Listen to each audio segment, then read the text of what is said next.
Hello la team, comme chaque semaine, notre petite vidéo explicative pour la semaine qui suit. Là, on va carrément parler du prochain cycle et on va faire 4 petites vidéos par compartiment. Donc là, cette vidéo, elle va s'intéresser sur le compartiment de la force.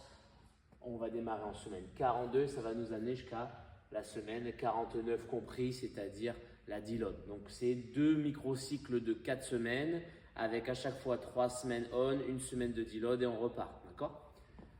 Je nous ai mis nos 3 mouvements principaux sur ce qui concerne la force, squat, deadlift et les renforts upper. Où on en est, où on va. Donc on sort du squat avec notre cycle de 8 semaines imbriqué 5x5, 6x10, 5x5, 6x10. Là, c'est le moment d'aller chercher lourd en squat. Donc vous allez avoir pendant 2 microcycles de 3 semaines, 2 écritures. Une option A, c'est comme je l'ai mis sur Strivey, vous avez envie de vous tester, d'exprimer du lourd et vous voulez voir où vous en êtes, où vous vous sentez en forme, pourquoi pas faire un personal best ou un PR, vous aurez l'option A. Elle aura une écriture facile, c'est une sorte de méthode bulgare adaptée avec des pourcentages. 3 reps à tant de pourcentage, 2 reps à tant de pourcentage, 1 rep à tant de pourcentage, puis on refait 3, 2, 1. Si on se sent bien à l'issue du dernier pourcentage qui est celui-là qui va être aux alentours de minimum 93-94% et au fur et à mesure des semaines, il va augmenter jusqu'à 97-98%. Mais si on se sent bien à chaque fois par là, je vous laisse toujours une option pour continuer de tenter et d'aller chercher un record. Okay ? Évidemment, pour ceux qui ont fait une fois un record sur le front, le back ou les deux et qui après les semaines d'après s'en battent les couilles d'aller refaire des tests, vous aurez l'option B. Et même pour ceux qui ne se sentent pas encore d'aller monter sur du très lourd parce que petit bobo, les cycles d'avant, moins de pratique de squat et donc vous ne vous sentez pas de vous faire des gros tests de lourd, je vous ai mis une option B qui est dans la continuité de notre 5x5 à 85% où on aura 4x3 en moyenne entre 88 et 90-12%. Donc on évoluera ça au fur et à mesure des semaines.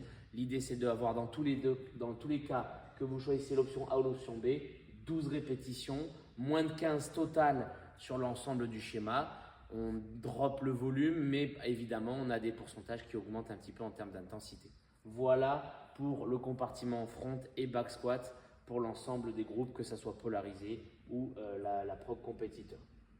Donc choisissez bien en fonction de votre forme du moment et du contexte. J'ai envie de me dépasser, j'ai pas envie, je regarde la vidéo dans mes séries de warm-up, je me sens bien, ça correspond à la vidéo, ce que je vois, je monte, ça ne correspond pas à ce que je veux, je reste dans l'option B. Pour le soulevé de terre, de la semaine 42 à 44, c'est-à-dire notre premier microcycle de 3 semaines, c'est le moment. On est bien chaud, bien mature, on a travaillé avec des rep range qui ont diminué, allant de 6, puis 4, puis dédoublé. Maintenant, on va aller tester pendant 3 semaines une rep max sur la séance du deadlift, donc max du jour. Vous montez évidemment en consigne perfect forme, perfect posture, c'est-à-dire que ce n'est pas un max avec une canne à pêche de l'enfer, c'est un max super bien placé.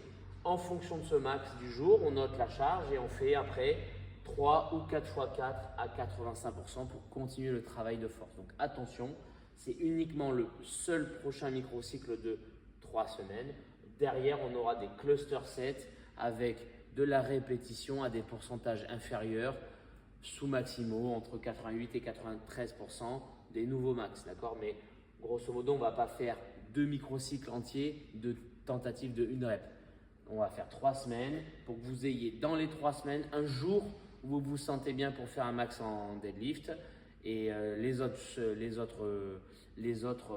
semaines ou jours où vous faites le deadlift, vous ne vous sentez pas bien, vous n'êtes même pas obligé de monter sur le max, vous faites direct 3 x 4 au nouveau record que vous avez fait pendant la semaine 1, 2 ou 3. Ok ?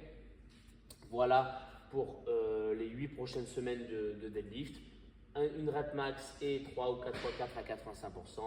Et ensuite des cluster sets avec 1, 20 secondes, 1, 20 secondes, 1, 20 secondes, soit des 3, soit des 4 reps aux alentours de 90% pour continuer de travailler et casser ses futurs plateaux pour aller derrière repartir sur une phase de beaucoup de reps. Enfin, le dernier compartiment, Le upper, il ne bouge pas. On a une test en semaine 38 sur nos 4 RM.